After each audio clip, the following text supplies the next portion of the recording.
जीत और हार आपकी सोच पर निर्भर करता है। अगर मान लिया तो हार है, लेकिन अगर ठान लिया तो जीत है।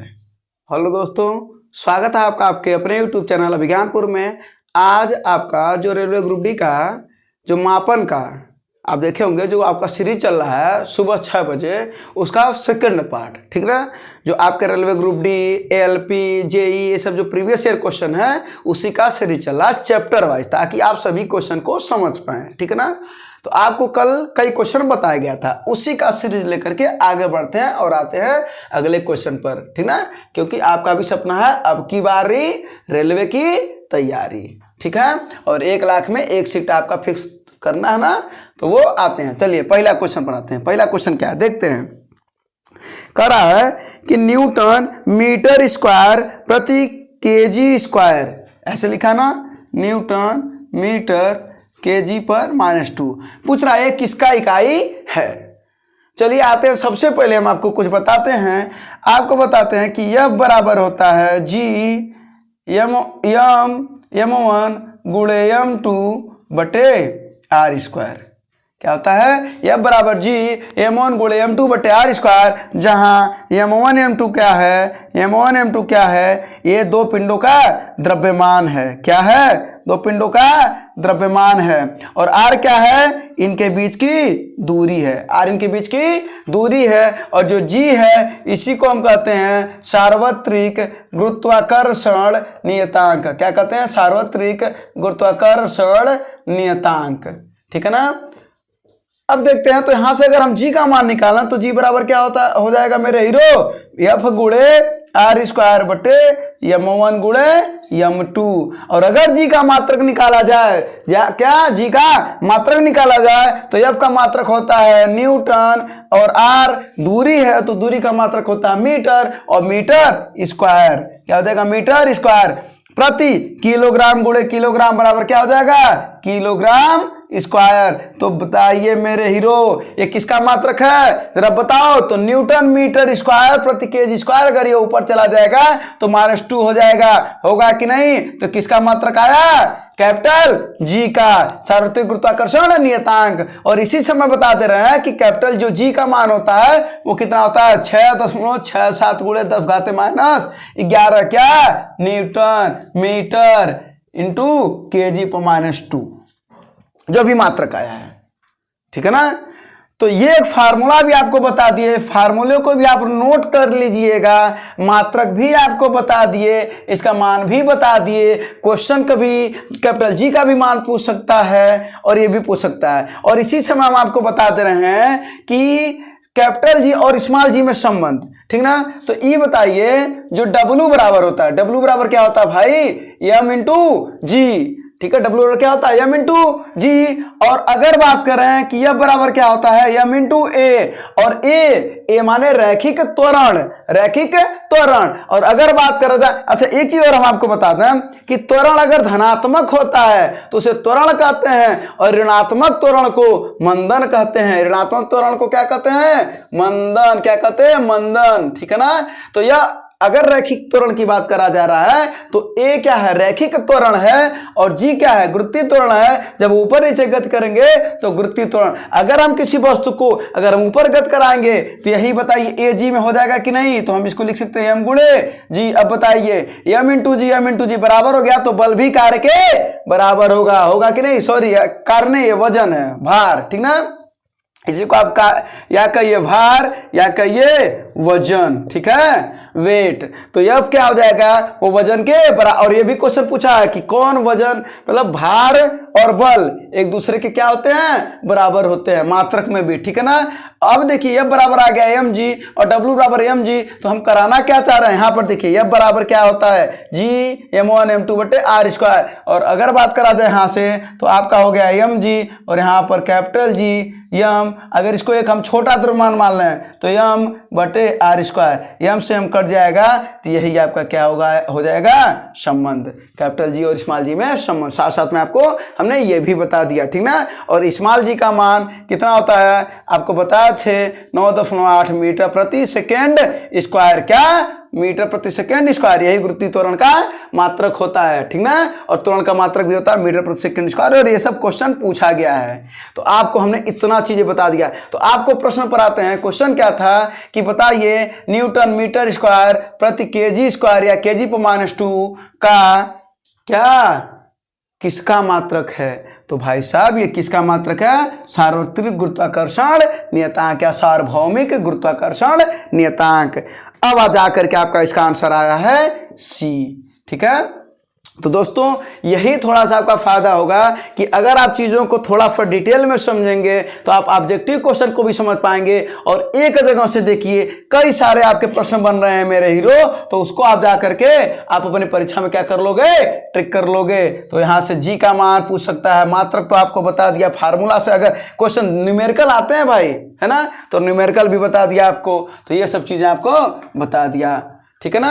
आते हैं अब अगले क्वेश्चन पर। तो इसका हो जाएगा सी को आप सही कर लीजिएगा, ठीक है ना। और हाँ लास्ट में जरूर बताइएगा कि किसका कितना सही हुआ है, ठीक है ना, टेस्ट दे करके, ठीक है। चलिए अब आते हैं अगले क्वेश्चन पर। तो देखते हैं अगला क्वेश्चन क्या है, ठीक है। अगला क्वेश्चन क्या है, अगला क्वेश्चन करा प्रतिरोधकता की एसआई इकाई क्या है। भाई प्रतिरोधकता, तो सबसे पहले हम बताते हैं आर जो होता है वो एल और एल के समानुपाती होता है। और जो क्षेत्र एल क्या है, लंबाई है, लेंथ। एल क्या है, लंबाई, तार की लंबाई, किसकी लंबाई, तार की लंबाई। और ये क्या है, क्षेत्रफल, ठीक है ना। तो ये आर प्रोपोर्शनल, और आर क्या है, प्रतिरोध। क्या है भाई, प्रतिरोध। तो जब हम इसी को प्रोपोर्शनल हटाते हैं, कहा जाता है प्रतिरोध किसकी, लंबाई के समानुपाती होती है। इसका मतलब अगर तार की लंबाई अधिक होगी तो प्रतिरोध भी अधिक होगा। लेकिन अगर प्रतिरोध अधिक होगा तो जो क्षेत्रफल होगा वो क्या होगा, कम होगा। या क्षेत्रफल अगर अधिक होगा तो प्रतिरोध क्या होगा, कम होगा, ठीक है ना। तो ये याद रखिएगा। तो आर प्रोपोर्शनल एल बटे, जब इसी को हटाएंगे तो क्या हो जाएगा, रो। क्या बोलते हैं इसको, रो बोलते हैं, ठीक है। इसी को रो गुणे एल बटा ए। और ये जो रो है इसी को हम कहते हैं विशिष्ट प्रतिरोध। क्या कहते हैं, विशिष्ट प्रतिरोध में रही रो। क्या कहते हैं इसको, विशिष्ट प्रतिरोध। और इसी का मान अगर निकालें तो क्या हो जाएगा, आर गुणे ए बटा यल। क्या नहीं हो जाएगा, ए इधर गुणा कर देगा तो बटे यल। ये फार्मूला भी आपको समझाते चल रहे हैं। तो आर बराबर हो जाएगा, सॉरी रो बराबर हो जाएगा, इसे रो कहते हैं। क्या कहते हैं, रो, विशिष्ट प्रतिरोध। तो आर का मान क्या, मात्र क्या होता है, ओम, इंटू इसका मात्र क्या होता है, मीटर स्क्वायर। क्षेत्रफल का मात्र मीटर स्क्वायर होता है ना। और लंबाई का मात्र क्या हो गया, मीटर। तो मीटर से मीटर कट गया तो बताइए क्या आया, आपका मात्र क्या आया, ohm into metre. Ohm into metre, ये विशिष्ट प्रतिरोध का मात्रक है। तो देखिए आपको मात्रक भी समझ में आ रहा है, परिभाषा भी समझ में आ रही है, और ऊपर से ये भी समझ में आ रहा है कि अगर प्रतिरोध बढ़ेगा तो लंबाई बढ़ेगा, और अगर क्षेत्रफल बढ़ेगा तो प्रतिरोध क्या होगा, घटेगा। तो आपको संबंध भी समझ में आ रहा है, सवाल भी समझ में आ रहा है, मात्रक भी समझ में आ रहा है, आपको पूरी बातें इसकी समझ में आ रही है जो आपके परीक्षाओं में पूछा जाता है। तो इस प्रश्न का उत्तर क्या होगा, ओम इंटू मीटर। उत्तर क्या होगा, ऑप्शन नंबर ए को सही कर लीजिएगा और मिला लीजिएगा आपका सही है कि नहीं, ठीक है ना। ठीक है दोस्तों, अब आते हैं अगले क्वेश्चन पर, ठीक है। अब आते हैं अगले क्वेश्चन पर। और क्लास को शेयर भी कर दीजिएगा और जरूर बताइएगा कि क्लास आपको कैसा लग रहा है कमेंट बॉक्स में, ठीक है ना दोस्तों। अगला करा भार की एसआई इकाई किसकी एसआई इकाई के बराबर। अभी हमने बताया था इसको, अभी हमने बताया था W बराबर होता है भाई M इंटू जी, और F बराबर आया था M इंटू ए। आज जब A को हमने G से बदल दिया था तो यही हो गया था M इंटू जी। कहाँ बदला था, क्योंकि A रैखिक त्वरण है और उसी वस्तु को अगर हम ऊर्ध्वाधर गत करा दें तो G हो जाएगा, तो F बराबर mg। तो जरा बताओ mg के बराबर हुआ तो F W के बराबर हुआ कि नहीं। इसका मतलब बल भार के बराबर हुआ कि नहीं। तो जो बल की इकाई होगी वही भार की इकाई होगी, बिल्कुल होगी मेरे हीरो। तो इसको क्या करोगे, भार की इकाई किसकी इकाई के बराबर होगी, बल की इकाई, ऑप्शन नंबर सी। और इसका अगर पूछा जाए मात्रक क्या हो जाएगा, तो बल का मात्रक क्या होता है, न्यूटन या डाइन या किलोग्राम मीटर स्क्वायर प्रति सेकेंड स्क्वायर, ठीक ना, किलोग्राम मीटर प्रति सेकंड स्क्वायर, ये हो जाएगा इसका मात्रक, ठीक ना। और आपको बताए थे कि एक न्यूटन में 10⁵ डाइन कितनी बार बता चुके, और ये सब प्रश्न पूछा जाता है कि नहीं, सही बताना, कमेंट बॉक्स में छाप करके बताओ पूछा जाता है कि नहीं, ठीक है ना। ये सब क्वेश्चन पूछे जाते हैं। और त्वरण का मात्रक तो अभी आपको पता है, मीटर प्रति सेकंड स्क्वायर, ये भी पता नहीं कितनी बार पूछा है। तो इस प्रश्न का उत्तर क्या होगा भाई, सी, क्या भार बल के बराबर होगा, ठीक है ना। अगले क्वेश्चन पर आते हैं, इस प्रश्न का उत्तर होगा सी। अगले क्वेश्चन पर आते हैं, अगला क्वेश्चन क्या कहता है देखते हैं। अगला क्वेश्चन पढ़िए और उसका आंसर दीजिए। अगला क्वेश्चन क्या है भाई, करो चाल की अंतरराष्ट्रीय इकाई बताओ। अरे भाई चाल की इकाई बताओ बराबर, चाल बराबर क्या होता है भाई, इतना बार पढ़े हो, मैथ में पढ़े होगे, फिजिक्स में तो पढ़बे किए होगे, है ना। एकांक समय में किसी वस्तु द्वारा तय की गई दूरी को चाल कहते हैं, किसी वस्तु द्वारा एकांक समय में तय की गई विस्थापन को वेग कहते हैं। चाल कैसी राशि है, अदिश राशि है। मात्रक बता दो, दूरी का मात्रक मीटर, समय का मात्रक सेकेंड। जरा देख रहे हो कैसे कैसे क्वेश्चन आ रहे, कब पूछा गया भाई इसको, रेलवे ग्रुप डी वाले ने 2018 में पूछ रखा है इसको, शिफ्ट थर्ड में, ठीक है ना। तो क्या हो जाएगा, ये मीटर प्रति सेकेंड, परिभाषा भी बता दिए और फार्मूला आपको पता हो गया। तो इस प्रश्न का उत्तर होगा मीटर प्रति सेकेंड, ऑप्शन नंबर पहला, ठीक है। चलते हैं अगले क्वेश्चन की तरफ चलते हैं, देखते हैं अगला क्वेश्चन क्या कहता है आपसे अगला क्वेश्चन। अरे भाई कितनी बार पूछोगे, ये जरा देख लिए। अगला क्वेश्चन जरा देखिए, कह रहा है दाब की इकाई बताओ। भाई इतनी बार पूछा है, कितनी बार पूछेगा, जरा देख लो तो। हद कर दिया है रेलवे ग्रुप डी 2018 में 10 अक्टूबर में पूछा, फिर 1 तारीख में भी पूछा, ठीक ना। देखते हैं रेलवे अपना ही क्वेश्चन कैसे रिपीट करता है, ठीक है ना। इसी वजह से हम आपको कई बार बता रहे हैं, ताकि आपका अगर रिपीटेशन हो रहा हो क्वेश्चन का, या कोई भी चीजें अगर आ रही हो, तो आप उसका आंसर दे पाए। और विश्वास मानिए, आप एक बार इस क्लास को पूरा का पूरा एक बार देखिए और तब समझिए कि आपको जो मात्रक के क्वेश्चन है वो मैक्सिमम हो चुके हैं, कराए जा चुके हैं, और अभी आगे कराए जाएंगे। अभी जो आगे आएगा वो कराए जाएंगे। और फिर भी अगर कुछ बच रहा तो बिल्कुल बताइए, ताकि हम और मेहनत कर पाए आपके लिए, ठीक है। चलते हैं, तो क्वेश्चन है क्या भाई, कि दाब की अंतरराष्ट्रीय इकाई बताओ। दाब बराबर क्या होता है, बल बटा क्षेत्रफल। तो बल का मात्रक क्या होता है, न्यूटन, और क्षेत्रफल का मात्रक मीटर स्क्वायर। और इसी को क्या कहते हैं भाई साहब, हम पास्कल कहते हैं। क्या कहते हैं, पास्कल कहते हैं। तो ऐसा इकाई क्या है, पास्कल। कहाँ है पास्कल, चौथे ऑप्शन में है पास्कल। तो चौथे ऑप्शन को आप क्या कर लोगे, ट्रिक कर लोगे। तो दाब बराबर होता है बल बटा क्षेत्रफल, और ये इसकी इकाई हो गई, ठीक है ना दोस्तों। कोई बात नहीं, अब अगले क्वेश्चन पर आते हैं, ठीक है ना। तो इसको भी आपने लगा डाला, और इसको लगा डाला तो लाइफ झिंगा लाला, ठीक है। चलो अगला क्वेश्चन क्या है भाई। अरे देखो, ये अभी हम बोले ना एक क्वेश्चन, देखिए क्या आ गया है, मीटर और सेकेंड पर -2, इसका मतलब है मीटर प्रति सेकेंड स्क्वायर, है ना। यही तो लिख रखा है।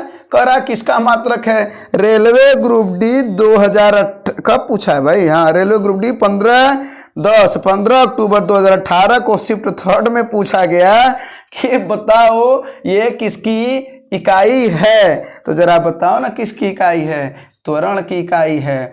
त्वरण बराबर होता है वेग बटा समय। एकांक समय अंतराल में किसी वस्तु द्वारा तय किया गया वेग ही उस वस्तु का त्वरण कहलाता है। आपको परिभाषा भी बता दिया हमने, ठीक ना। ए बराबर v बटा टी, ठीक ना। या कह सकते हैं कि जो एकांक समय अंतराल में जो वस्तु या वेग की समय दर को त्वरण कहते हैं, ठीक ना। तो परिभाषा तो आ नहीं रहा, तो इसका मात्रक पूछा गया था। यही हम आपको बता रहे थे इसके पहले कि ये भी क्वेश्चन पूछा गया है, ठीक है ना। तो ये सब क्वेश्चन आपके पूछे गए हैं। तो इसका उत्तर क्या हो जाएगा भाई, हाँ क्या हो जाएगा, मीटर पर सेकंड का किसका मात्रक है, त्वरण का। ऑप्शन नंबर डी, ऑप्शन बताना जरूरी है ना, ऑप्शन नंबर डी, वरना कुछ लोग कहते हैं ऑप्शन नहीं बता रहे हैं आप, ठीक है। आप देख लिया करो एक बार को, ठीक है ना, कि कौन सा ऑप्शन है। चलो अगले पर आते हैं, ठीक है ना भाई। अगला क्वेश्चन क्या है मेरे हीरो, जरा क्वेश्चन पढ़ना और आंसर देना। क्वेश्चन क्या है, किसकी एसआई इकाई न्यूटन है। और ऑप्शन देखिए क्या दिया है, वजन और त्वरण, वजन और त्वरण। अगला क्या दे रखा है भाई, वजन और बल। यह समझाने के लिए बता रहा हूं, वरना आपको पता हो गया इसका आंसर है ना, वजन और द्रव्यमान, वजन और द्रव्यमान। और वजन और क्या दे रखा है, संवेग। अच्छा जरा बताओ, वजन का मतलब होता है डब्लू, भार, वेट। वजन को क्या कहते हैं, भार कहते हैं। तो W बराबर m इंटू जी। तो मात्रक क्या आया, m का मात्रक हो गया किलोग्राम, किलोग्राम हुआ ना। और इसका मात्रक क्या, मीटर प्रति सेकेंड स्क्वायर। और इसी को हम न्यूटन कहते हैं ना। तो त्वरण का मात्रक क्या होता है, अभी इसके पहले बताया, मीटर प्रति सेकेंड स्क्वायर। कहाँ बराबर हुआ, पहला ऑप्शन गलत, पहला ऑप्शन गलत। वजन का मात्रक न्यूटन हुआ, द्रव्यमान का मात्रक होता है किलोग्राम, दूसरा ऑप्शन गलत। वजन का मात्रक होता है न्यूटन। संवेग का मात्रक क्या होता है, हम बताए थे P बराबर m गुणे v। द्रव्यमान और वेग के गुणनफल को संवेग कहते हैं, द्रव्यमान और वेग के गुणनफल को संवेग कहते हैं, ठीक है ना। तो इसका मात्रक क्या होता है, किलोग्राम इंटू मीटर प्रति सेकेंड। तो किलोग्राम मीटर प्रति सेकेंड। और वजन का मात्रक होता है किलोग्राम मीटर प्रति सेकेंड स्क्वायर। कंफ्यूजन नहीं, ठीक है ना, वरना कंफ्यूजन ही कंफ्यूजन है, सॉल्यूशन का पता नहीं। और सॉल्यूशन जब मिला, क्वेश्चन पता है, सॉल्यूशन जब मिला तो क्वेश्चन भी पता है। तो उत्तर क्या होगा, वजन और बल, वजन और बल। अभी बताए थे इसके पहले, ठीक ना। तो ऑप्शन नंबर सी है क्या, वजन और ना, वजन और बल बी है, ठीक है ना, ऑप्शन नंबर बी। तो इसको आप ट्रिक कर लीजिएगा, ठीक है ना। तो देखिए एक एक चीजों को पढ़ने से चीजें और भी समझ में आ रही हैं, अगर हम ऑप्शन से थोड़ा सा पढ़ रहे हैं तो, ठीक है ना। चलिए अगले क्वेश्चन पर आते हैं। अगला क्वेश्चन देखते हैं क्या कहता है आपके लिए। ये रहा अगला क्वेश्चन, ठीक है, आपके स्क्रीन पर। अगला क्वेश्चन क्या है भाई, विद्युत धारा की एसआई इकाई बताओ। कितनी बार पूछोगे भाई, हद कर दिया ये तो है ना। कह रहा विद्युत धारा की इकाई बताओ, जरा बताओ विद्युत धारा की इकाई क्या होता है। बिल्कुल एम्पियर होता है। क्या होता है, एम्पियर। और आपको बता देते हैं कि यहाँ से I बराबर होता है Q बटा टी, Q बटा टी। एकांक समय में किसी आवेश को, एकांक समय में किसी आवेश को ले जाने में जो धारा लगती है वही क्या, एकांक समय में किसी वस्तु को कहीं से आवेश जो ले जाते हैं तो जो प्रवाह होता है वही हमारा क्या कहलाता है, धारा। क्या कहलाता है, धारा। और I बराबर होता है Q बटा टी। I बराबर क्या होता है, Q बटा टी। और Q का मात्रक होता है कूलाम, आवेश है ना, आवेश का मात्रक होता है कूलाम। और टी का मात्रक होता है सेकेंड। तो भाई यही कूलाम प्रति सेकेंड विद्युत धारा का मात्रक होता है, या एम्पियर तो कहवे करते हैं। तो एम्पियर भी कहते हैं और कूलाम प्रति सेकेंड भी कहते हैं। और इस पर एक सवाल भी आता है और आया था 2018 में, Q बराबर I T पर। I का मान दे देगा, T का मान दे देगा, Q का मान निकालना है, ठीक है ना। तो ये भी आपका लग गया। तो इस प्रश्न का उत्तर होगा एम्पियर। विद्युत धारा का एसआई इकाई क्या है, एम्पियर। ऑप्शन नंबर सी। क्या, ऑप्शन नंबर सी ट्रिक कर लीजिएगा, ठीक है ना। ओके, अब आते हैं अगले क्वेश्चन पर मेरे हीरो, ठीक है। अगला क्वेश्चन क्या है जरा देखते हैं, पढ़ते हैं, समझते हैं, फिर उत्तर देते हैं, ठीक है। हाँ ठीक है, बिल्कुल ठीक है। कौन सा है, कोई क्वेश्चन ना तो रिपीट करा है, बहुत से क्वेश्चन रिपीट करा है। जैसे शक्ति का एसआई इकाई बताओ यार, वाट होता है। कूलाम की एसआई इकाई बताओ यार, कूलाम की एसआई बताओ। अभी तो बताना विद्युत आवेश की इकाई है ना कूलाम, ठीक है ना। ये सब तो रिपीट करा है। दाब का एसआई इकाई बताओ, पास्कल होता है, या न्यूटन प्रति मीटर स्क्वायर बोल सकते हैं उसको, है ना। ये सब तो रिपीट करा है। तो ये सब क्वेश्चन तो आपको करा दिए हैं, ठीक है ना। और सब क्वेश्चन कहीं कहीं आए हैं, ठीक ना। त्वरण की एसआई इकाई बताओ यार, 3-3 4-4 बार पूछा गया है रेलवे ग्रुप डी में, ठीक ना। त्वरण की इकाई बताओ। चलो अगला क्वेश्चन बताते हैं। हाँ ये अच्छा क्वेश्चन है, ठीक ना। और यहाँ से थोड़ा सा हम आपको और बताते हैं अच्छा क्वेश्चन क्यों है वो बता रहे हैं, ठीक ना। थोड़ा सा कंफ्यूजन भी रहता है। कह रहा है कि क्या कह रहा है भाई, हाँ कौन सी तापमान की एसआई इकाई है, कौन सी तापमान की, तापमान की एसआई इकाई की बात कर रहा है, सिस्टम ऑफ इंटरनेशनल इकाई। तो भाई साहब तापमान की जो एसआई इकाई है वो होती है केल्विन। डिग्री सेंटीग्रेड ना होती है, उसी का नया नाम है डिग्री सेल्सियस, ठीक है ना। ये दोनों ना होती हैं, जो डिग्री सेल्सियस है ये नहीं होती है एसआई इकाई। ताप की इकाई है लेकिन एसआई इकाई नहीं है। फ़ारेनहाइट इकाई है लेकिन एसआई इकाई नहीं है, ठीक है ना। और इसको अभी हम आपको कल के क्लास में पूरा का पूरा तापमापन वाला बताए थे। यहाँ पर भी बता देते हैं C बटा, एक फार्मूला बता देते हैं, C बटा 5 बराबर F माइनस 32 बटा 9 बराबर K माइनस 273 बटा 5, ठीक है ना। ये एक फार्मूला हम आपको बता रहे हैं। और फार्मूला आपको जितने लोग पढ़ रहे हो ना, आप लोग जितने भी लोग सीरियस हो रहे हो ग्रुप डी, सबको पता है। प्रीवियस ईयर क्वेश्चन उठा करके आप देख लो, क्वेश्चन आते हैं, न्यूमेरिकल क्वेश्चन आते हैं, ठीक ना।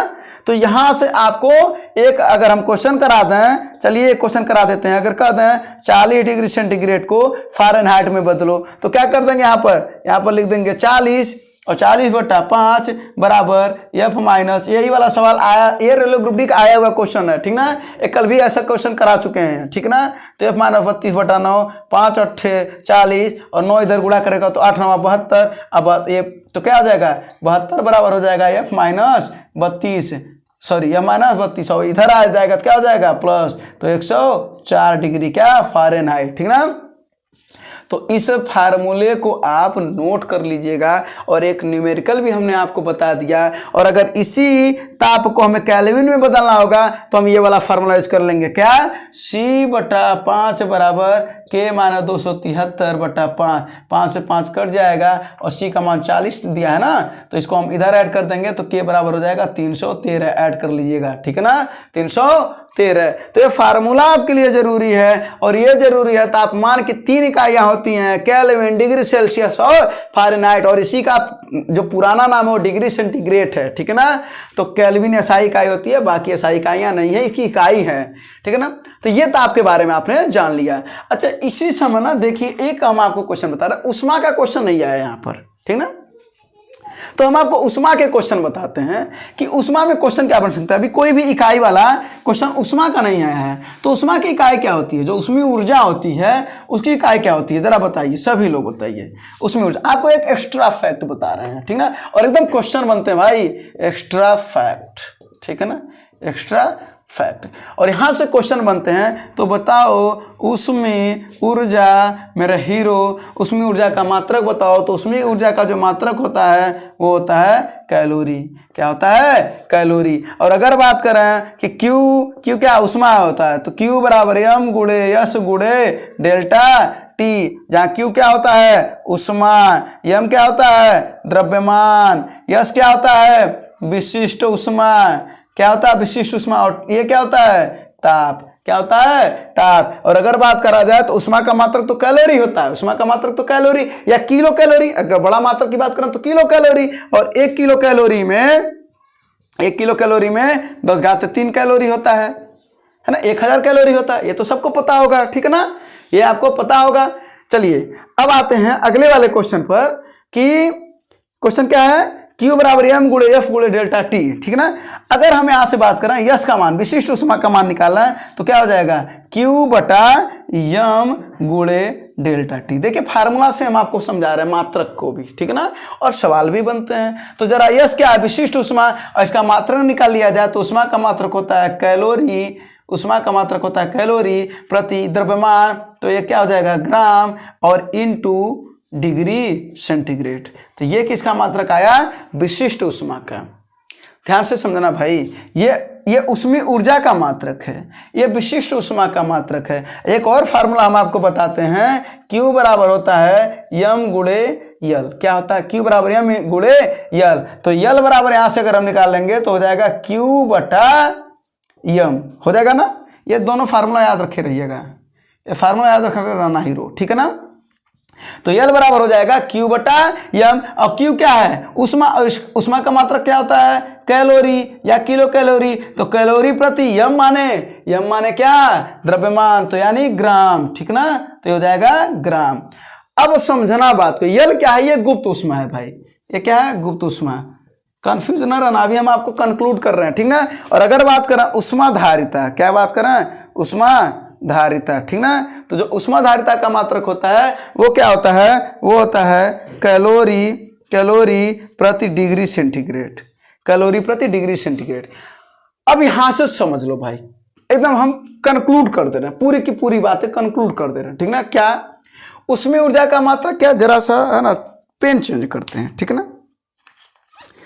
उसमें ऊर्जा का मात्रक क्या, उसमें ऊर्जा का मात्रक है आपका कैलोरी, पहली बात आप नोट कर लोगे।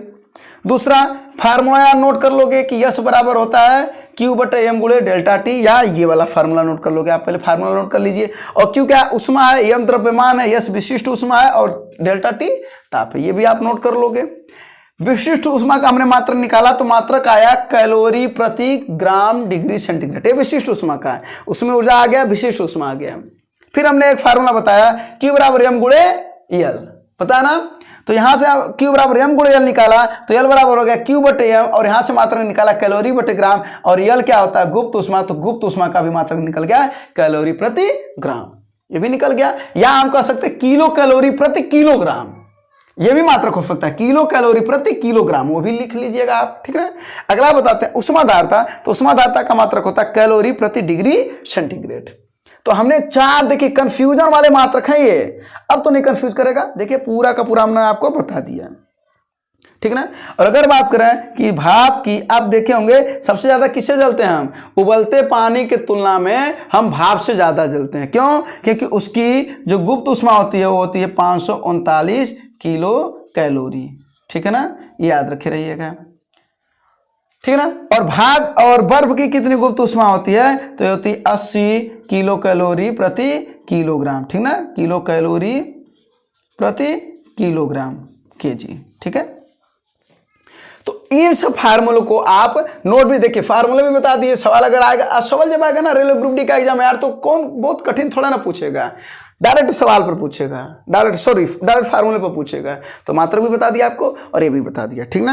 आते हैं अगले क्वेश्चन पर। आप लोग बोर हो गए होंगे ना कि अरे यार अगला क्वेश्चन तो ना करा रहे हैं, पता नहीं क्या एक्स्ट्रा फैक्ट करके इतना लगे बताने, है ना। लेकिन इन सब चीज़ों को नोट कर लीजिएगा, ठीक है ना। मानते हैं आज लगेगा कि ये चीज़ें अच्छी नहीं लग रही हैं, लेकिन विश्वास मानिए अगर आप में आएगा ये क्वेश्चन, अगर आ जाए कि विशिष्ट उष्मा का मात्रक बताओ, अगर आपने बता लिया कि कैलोरी प्रति ग्राम डिग्री सेंटीग्रेड, तो हमारा कुछ जो मेहनत करा हुआ ये भी सार्थक होगा। और विश्वास मानिए आप भी अच्छा लगेगा, आपको भी अच्छा लगेगा, खुशी आपको भी मिलेगी, ठीक है ना।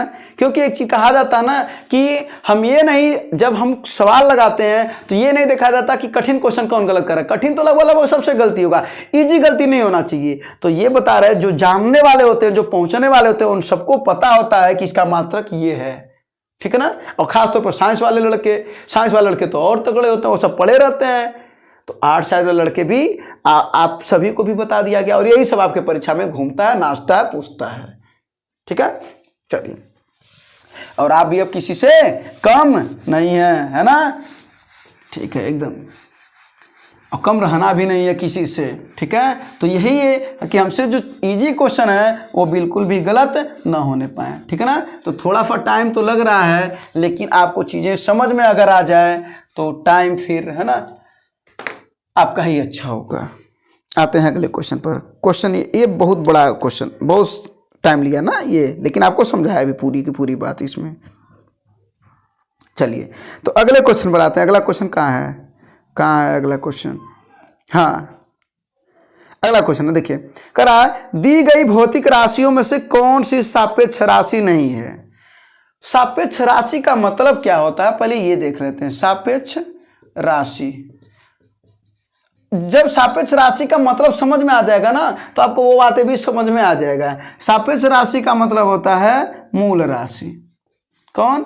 मूल राशि, ठीक ना। तो मूल राशि इसमें से कौन है, आपको पता है 7 मूल राशियां हैं, है ना। समय है, द्रव्यमान है, और क्या आपका ताप है, पदार्थ का परिमाण है, ज्योति तीव्रता है, वैद्युत धारा है ना, और क्या है, समय हो गया, द्रव्यमान हो गया, ताप हो गया, और क्या बोले हैं एक, हाँ सेकंड है ना, अरे नहीं सॉरी सेकंड तो बोले ना समय। तो टोटल 7 राशियां हैं मूल राशियां, ठीक है ना।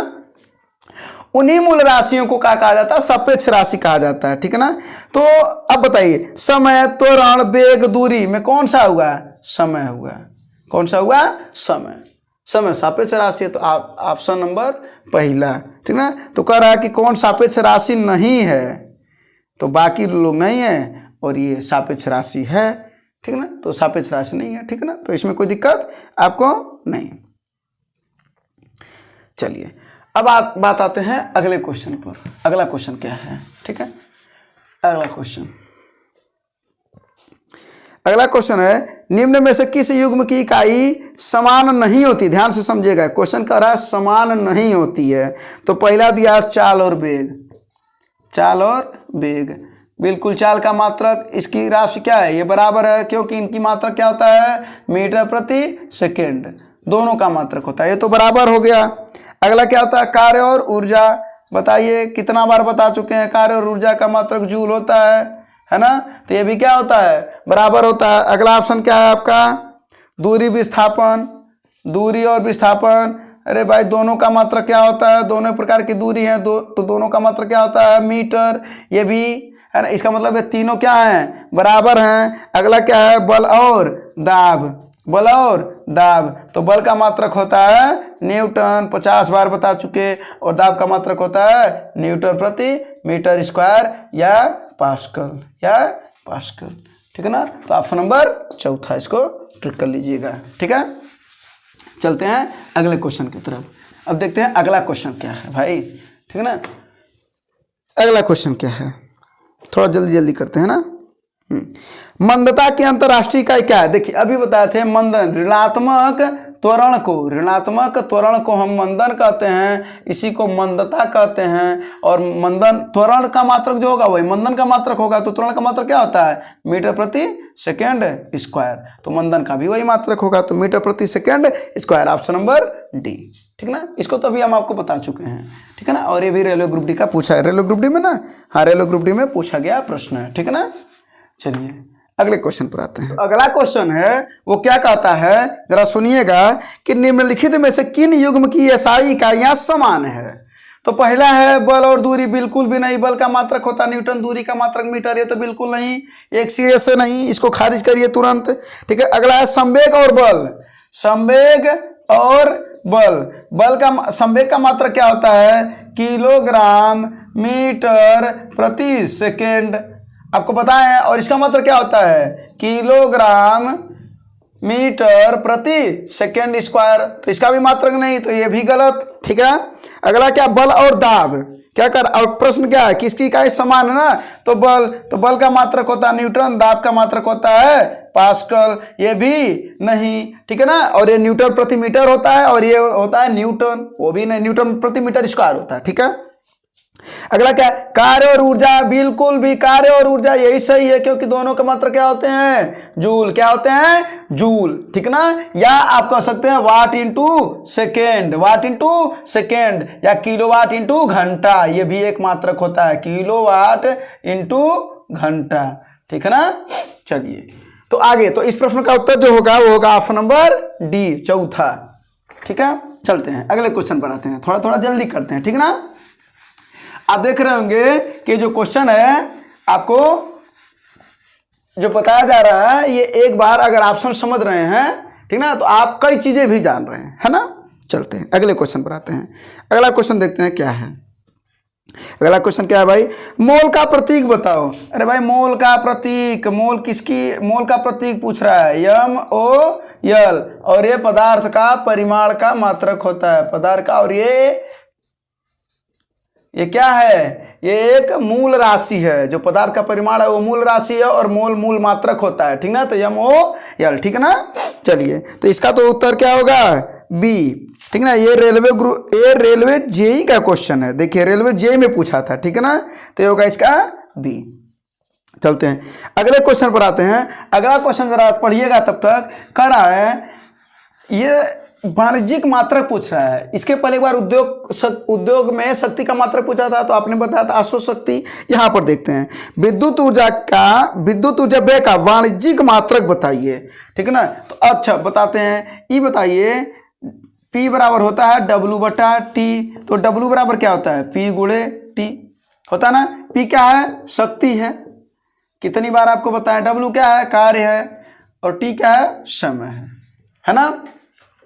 तो बात करा जाए शक्ति का मात्रक क्या होता है, वाट, और T का मात्रक होता है सेकेंड। तो इसी को कह सकते हैं वाट इंटू सेकेंड। और अगर बड़े मात्रक में तब्दील किया जाए, इसको बदल दिया जाए तो किलोवाट इंटू घंटा, ठीक ना। और इसी को कहते हैं जूल भी कहते हैं।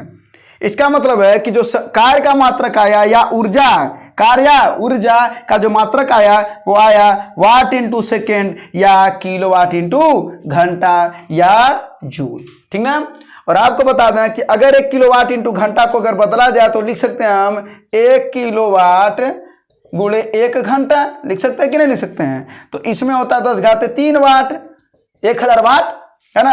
और इसमें होता है 3600 क्या सेकेंड। और इसी को हम बदलेंगे तो 3.6 गुणे 10⁻6 क्या वाट इंटू सेकेंड। और इसी को हम जूल कह सकते हैं, तो लिख सकते हैं 3.6 गुणे 10⁻6 जूल, ठीक है। किसने में 1 किलोवाट घंटा में 1 किलोवाट घंटा में 3.6 गुणे 10⁻6 जूल होता है या वाट इंटू सेकेंड होता है। तो आपने देखिए कार्य ऊर्जा का कितना मात्रक जान गए आप लोग, वाट इंटू सेकेंड, किलोवाट इंटू घंटा और जूल, वो तो पहले से ही पता था। तो अब प्रश्न पर आते हैं। तो प्रश्न क्या था कि विद्युत ऊर्जा व्यय का वाणिज्यिक मात्रक क्या है, भाई साहब क्या है, option number A kilowatt into घंटा, नो डाउट, ठीक है। चलते हैं अगले प्रश्न पर चलते हैं, ठीक ना। जल्दी जल्दी अगला प्रश्न करते हैं, ठीक है।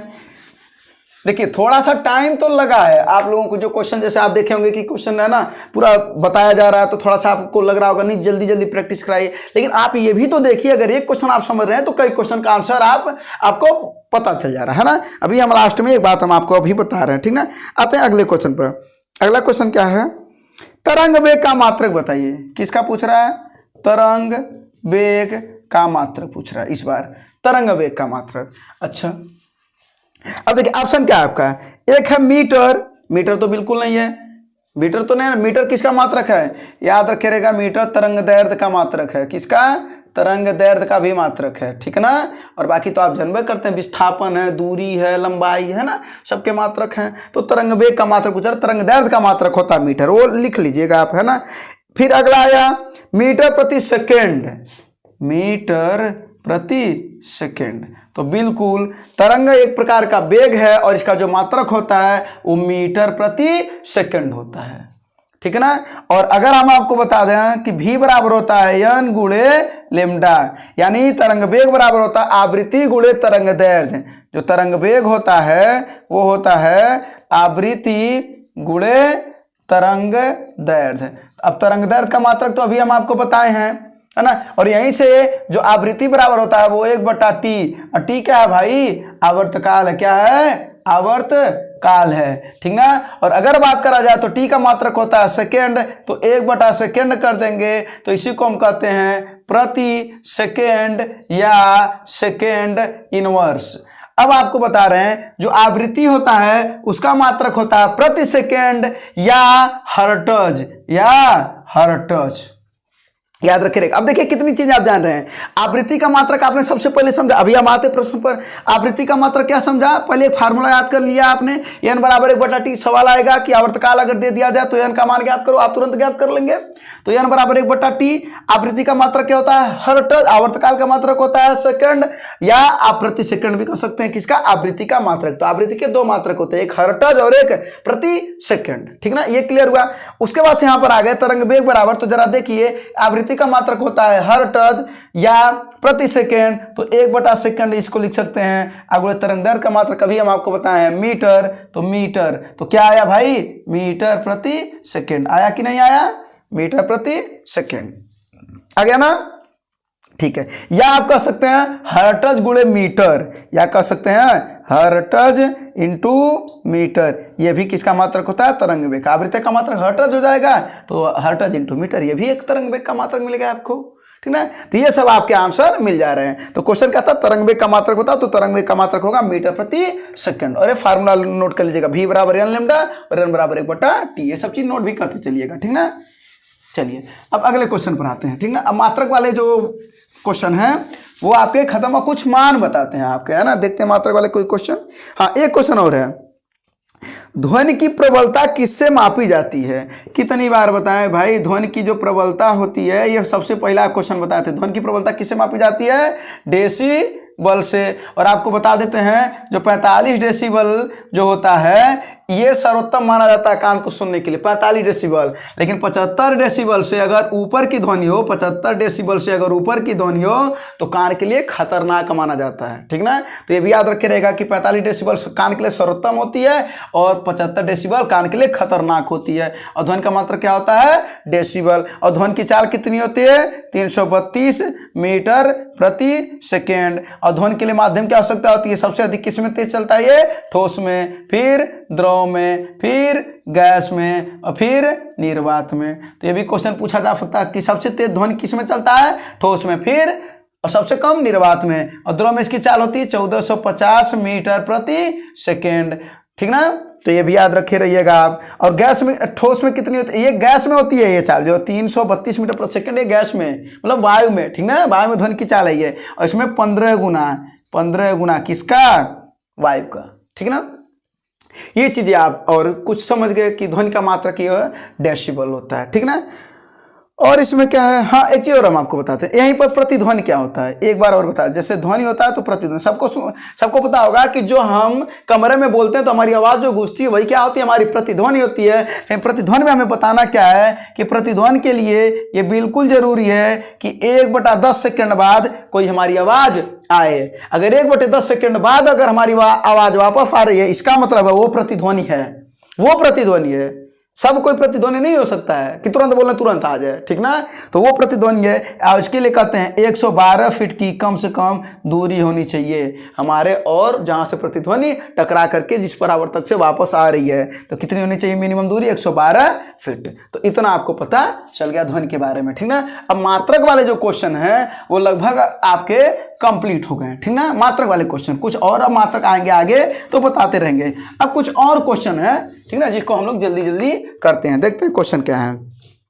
कह रहा है एक एटमॉस्फेयर क्या होता है, ठीक ना। अगला जो क्वेश्चन है एक एटमॉस्फेयर। अब एटमॉस्फेयर को कहते हैं भाई, है ना, इसका नाम हिंदी में देख लेते हैं, वायुमंडलीय दाब होता है। और वायुमंडलीय दाब का मात्रक आपको क्या पता है? बार होता है। और एक बार बराबर होता है 10⁵ न्यूटन प्रति मीटर स्क्वायर। इसका मतलब है न्यूटन प्रति मीटर स्क्वायर। भाई साहब इसी को तो पास्कल कहते हैं, इसी को तो पास्कल कहते हैं। इसका मतलब जो वायुमंडलीय दाब है वो भी एक प्रकार का दाब है, इसका भी मात्रक पास्कल भी कह सकते हैं। लेकिन अगर कहा जाए तो वार होता है और एक बराबर होता है 10⁵ न्यूटन। इसी को लिख सकते हैं 1 × 10⁵ न्यूटन प्रति मीटर स्क्वायर, ठीक है ना। मंडलीय दाब का जो पैमाना होता है वो होता है बैरोमीटर। क्या होता है? बैरोमीटर। और आपको बता दें कि अगर बैरोमीटर का पाठ्यांक एकाएक गिर गया नीचे, कैसा? एकाएक, तो इसका मतलब आंधी आएगी। क्या आएगी? आंधी आएगी। ये भी क्वेश्चन पूछता है। तो बैरोमीटर का अगर पाठ्यांक एकाएक नीचे गिर गया तो आंधी आएगी। अगर धीरे धीरे नीचे गिरा तो वर्षा आएगी। और धीरे धीरे अगर ऊपर उठ रहा तो जो मौसम है वो साफ रहेगा। मौसम कैसा रहेगा? साफ रहेगा। ये तीनों बात को भी आप नोट करके लिख लीजिएगा। अगर धीरे धीरे ऊपर उठ रहा है तो मौसम साफ रहेगा, दिन साफ रहेगा। अगर धीरे धीरे नीचे गिर रहा है तो वर्षा, और अगर एकाएक में नीचे गिर जा रही है तो आंधी। क्या? आंधी, ठीक है ना। तो वायुमंडलीय दाब में आपको कई चीजें पता चल गया कि वायुमंडलीय दाब का मात्रक होता है बार या न्यूटन प्रति मीटर स्क्वायर या पास्कल। और एक बार बराबर होता है 1 × 10⁵ न्यूटन प्रति मीटर स्क्वायर। इसका पैमाना होता है बैरोमीटर। 3 बातें और पता चल गई। तो इस प्रश्न का उत्तर क्या होगा? एक एटमॉस्फेयर किसके बराबर? 1.01 × 10⁵ न्यूटन प्रति मीटर स्क्वायर। ऑप्शन नंबर पहला, ठीक है।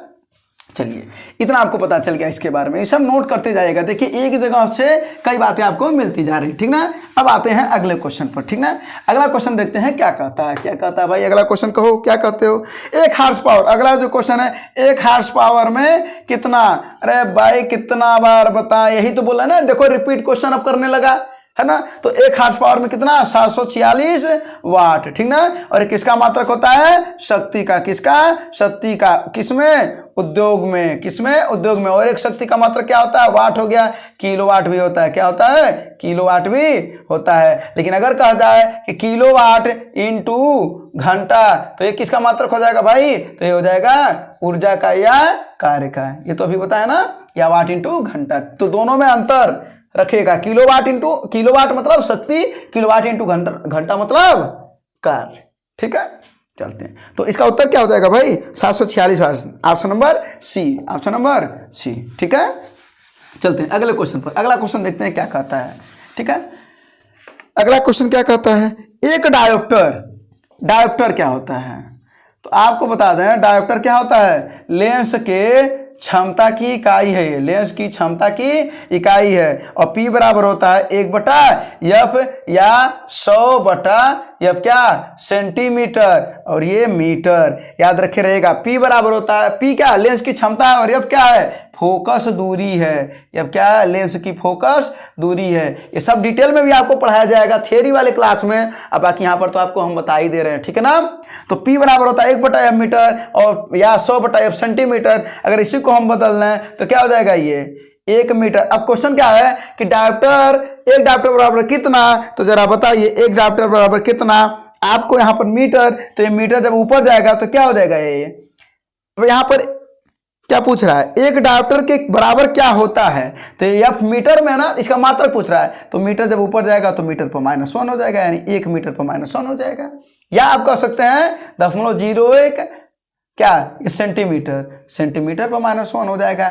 चाहे 0.01 सेंटीमीटर पर -1 का है, चाहे 1 मीटर पर -1 का है, यही डायोप्टर के बराबर होता है। और डायोप्टर किसकी इकाई है, लेंस के क्षमता की। फार्मूला P बराबर 1/F या 100/F, और यह बराबर होता है R/2, ठीक ना।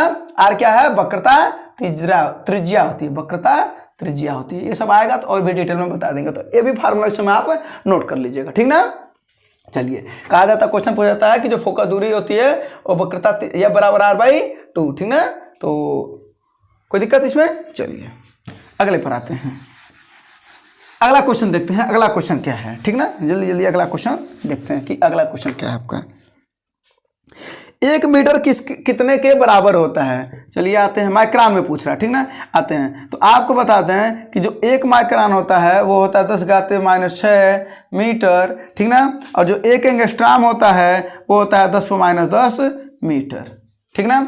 अगर बात करा जाए 1 नैनोमीटर में कितना, 1 नैनोमीटर तो 10⁻⁹ क्या, मीटर। अगर पिकोमीटर की बात करा जाएगा तो 10⁻12 मीटर। फेम्टोमीटर की बात करा जाएगा, फेम्टोमीटर तो क्या, 10⁻15। ये सब पैमाना याद रखे रहिएगा। सब क्वेश्चन पूछते हैं, सब पूछता है 1 नैनोमीटर में 10⁻9 मीटर, या 1 मीटर में अगर पूछा जाए 1 मीटर में कितने नैनोमीटर, तो -9 इधर आएगा तो +9 हो जाएगा, तो 10⁻9 क्या, नैनोमीटर, ठीक ना। नैनो वाले ने छेड़ा दिल का, हाँ। तो 1 नैनोमीटर बराबर 10⁻9 मीटर, ठीक ना। और पीको में 10⁻12 मीटर, फेम्टो में 10⁻15 मीटर, ठीक है ना। और 1 एंगस्ट्रॉम में 10⁻10 मीटर, 1 माइक्रोन में 10⁻6 मीटर, ठीक ना। और अगर बात करा जाए इन दोनों का, तो 1 एंगस्ट्रॉम को लिख सकते हैं आप 10⁻4 गुणे 10⁻6 मीटर लिख सकते हैं कि नहीं लिख सकते, पहले बताइए। 4 6 10, और इतने को हम माइक्रोन कह सकते हैं कि नहीं, कह सकते हैं। तो 1 एंगस्ट्रॉम बराबर हो जाएगा 10⁻4 क्या, माइक्रोन। या 1 माइक्रोन बराबर, ये इधर आएगा तो हो जाएगा 10/4 क्या, एंगस्ट्रॉम। ये भी याद रखे रहिएगा। और ये सब पूछा गया क्वेश्चन, सब के सब पूछा गया रेलवे ग्रुप डी में। और नहीं मान रहे हैं तो आप प्रीवियस ईयर क्वेश्चन उठाइए और जाइए और देखिए कि नैनोमीटर नहीं पूछा गया है, कि पिकोमीटर नहीं पूछा गया है, कि माइक्रोन और एंगस्ट्रॉम में। और अगर आप एग्जाम दे रहे हैं तो आप खुद बताइए कि आप में ये क्वेश्चन आया कि नहीं आया है, ठीक ना।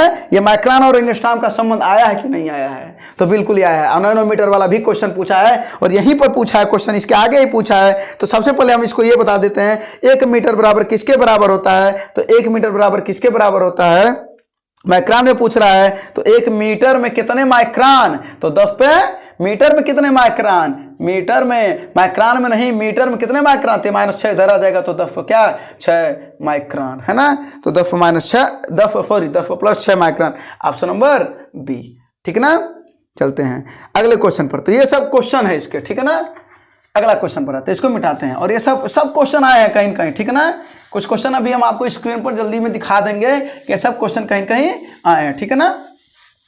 नैनोमीटर वाला, पिकोमीटर वाला, ठीक ना। अगला है, कह रहा है कि प्रदीप्ति की माप में किसका उपयोग किया जाता है।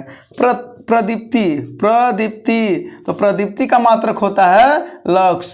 क्या होता है, लक्स। और एक लक्स बराबर होता है 1 ल्यूमेन प्रति मीटर, है ना।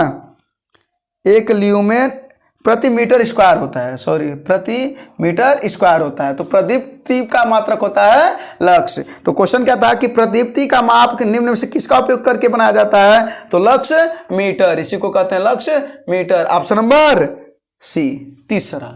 ठीक है ना, इसको आप टिक कर लीजिएगा, ठीक है ना। और इसी को ल्यूमेन प्रति मीटर स्क्वायर भी कहते हैं, ठीक है।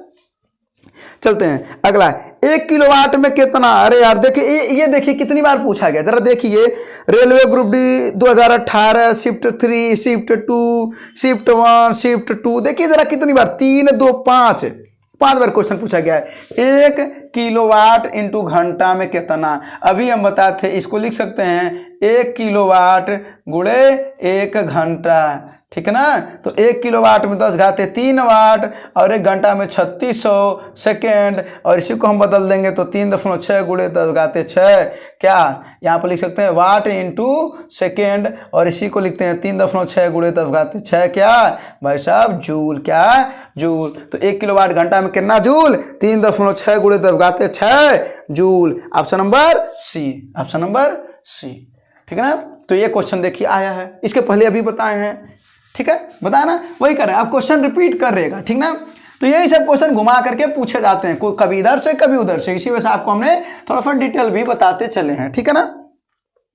अगले क्वेश्चन आते हैं। और अगर यहीं पर कहता 1 किलोवाट का पूछा गया था, अगर कहता कि 5.5 का बताओ, क्योंकि ये क्वेश्चन पूछा गया 5.5 वाला जो क्वेश्चन है ये पूछा गया है 2018 में शिफ्ट 2 में कि 5.5 किलोवाट इंटू घंटा का बताओ। अरे भाई इसी में हम गुणा नहीं कर देंगे, 3.6 गुणे 10 घाते 6 में गुणा कर देंगे और जो आएगा वही उसका उत्तर हो जाएगा, ठीक ना। तो इस प्रश्न को भी हम आपको सामने दिखा दे रहे हैं और आप उत्तर बता दीजिएगा 5.5 वाला, ठीक है ना। चलिए ठीक है, 5.5 वाला उत्तर बता दीजिएगा आप। अगले क्वेश्चन पर आते हैं। अगला क्वेश्चन देखते हैं क्या है। अगला क्वेश्चन क्या है भाई, सब सवाल दिए हैं, देखिए नैनोमीटर वाला सवाल पूछा है, रेलवे ग्रुप डी 2018 शिफ्ट 1 में पूछा गया है, ठीक ना। प्रकाश ऊर्जा किससे मापा जाता है। अरे भाई प्रकाश ऊर्जा में क्या मापा जाता है, दूरी, ठीक ना। ये सब क्वेश्चन पूछे गए हैं। हाँ, अगला है 1 कूलाम प्रति सेकेंड। 1 कूलाम प्रति सेकेंड को क्या कहते हैं। अभी हम बताए थे कि I बराबर होता है Q/T, बताए थे ना। तो IQ हो गया ना, एक कूलाम हो गया, अब बटे सेकेंड, तो कूलाम बटे सेकेंड को क्या कहते हैं, धारा। और धारा का मतलब क्या होता है, एम्पियर। इसी को क्या कहते हैं, एम्पियर कहते हैं। तो इस प्रश्न का उत्तर क्या होगा, ampere, 1 ampere, option number B, ठीक है। और फार्मूला भी बता दिया आपको, ऑप्शन नंबर 20 का ट्रिक कर लीजिएगा। अगले क्वेश्चन पर आते हैं। अगला क्वेश्चन देखते हैं। देखिए फिर पूछा है 1 पिकोमीटर, 1 पिकोमीटर। अभी हम आपको बताए हैं, अभी बताए हैं, अभी ही भूलोगे तो 10⁻12 मीटर, ठीक है ना। Option number C. देखिए यही बोले थे, पिकोमीटर आया, नैनोमीटर भी आया है, ठीक ना। सब क्वेश्चन ये सब आए हैं, तो ऑप्शन नंबर सी, इसको टिक कर लीजिएगा। अगला क्वेश्चन देखते हैं। अगला क्वेश्चन क्या है, अगला क्वेश्चन क्या, एक सवाल करा देते हैं, ठीक ना, उसके बाद से इसको कंप्लीट करते हैं। एक विशेष घर में 5 दिनों में 100 इकाइयों की खपत है। 5 दिन में कितना, 100 इकाई की, 100 इकाई की खपत है। सीधा बात कर रहा है कि 5 दिन में पूरा दे रखा है, पूरा 5 दिन का, ये नहीं कि 1 दिन का दे रखा है, ठीक ना। 5 दिन का पूरा दे रखा है कि 100 इकाई की खपत है। यदि ऊर्जा को जूल में परिवर्तित किया जाए तो यह ऊर्जा कितनी होगी। क्वेश्चन नहीं कर रहे हैं। तो एक चीज बताओ, जो ऊर्जा 1 किलोवाट घंटा बराबर कितना होता है, कितना होता है, 3.6 गुणे 10 घाते 6, क्या जूल। और ये बताइए कितना आपके पास इकाई है, 100 इकाई। तो इसी 100 का क्या कर देंगे हम, इसमें गुणा कर देंगे तो 10 घाते 6 जूल। और ये 10 घाते 2 10 घाते 6 मिलकर के 10 घाते 8 हो जाएगा। तो 10 घाते 8 क्या जूल। तो 3.6 × 10⁸ जूल, और इसका उत्तर होगा ऑप्शन नंबर डी। ठीक है, देखिए ऐसे ही सवाल आते हैं, ठीक ना। बस इसी का इसमें क्या करना था, आपको गुणा करना था आपका पूरा का पूरा, क्योंकि 5 दिन का दे रखा है ना यहाँ पर, ठीक ना, पूरा का पूरा दे रखा है। अब हम आपको बता रहे हैं कि रेलवे में आप प्रीवियस ईयर क्वेश्चन उठाइएगा, वहां से कहीं से भी जहां से आपको मिले, आप रेलवे का प्रीवियस ईयर क्वेश्चन उठाइएगा और देखिएगा लगभग 100 क्वेश्चन से ज्यादा आए हैं, और हमने आपको लगभग टोटल 35 से 40 क्वेश्चन के अंदर में ही कराया है। और इतने से अभी कल का जो सीरीज है और जो अभी आज वाला सीरीज, इन दोनों सीरीज को मिला करके हमने आपको 35 से 40 क्वेश्चन कराया, और सभी में हमने 100 क्वेश्चन को आपको बता दिया। जो भी क्वेश्चन पूछे हैं लगभग 100 क्वेश्चन पूछे गए हैं, और 35 से 40 क्वेश्चन को मिला करके 100 क्वेश्चन को छांट करके हमने 35 क्वेश्चन आपके सामने रखे हैं। यानी अगर ये 35 आप समझ गए तो ये 100 क्वेश्चन समझ गए, और उम्मीद करते हैं हम कि जो भी क्वेश्चन आए जरूर आप जहां से भी पढ़े हो वहां से आए, आपका बेनिफिट हो जहां से भी हो। ठीक है दोस्तों, तो वो आपके लिए 35 क्वेश्चन में 100 क्वेश्चन को हमने बनाया था। जो क्वेश्चन आया था उसको वहां से आप देख रहे होंगे। ठीक है दोस्तों, तो अब इस सेशन को कंप्लीट करते हैं। अब जो अगला जो सेशन होगा वो इसके बाद का होगा। ठीक है ना दोस्तों, ओके चलते हैं दोस्तों, धन्यवाद, जय हिंद। और हाँ, क्लास को शेयर जरूर कर दीजिएगा। ठीक है दोस्तों।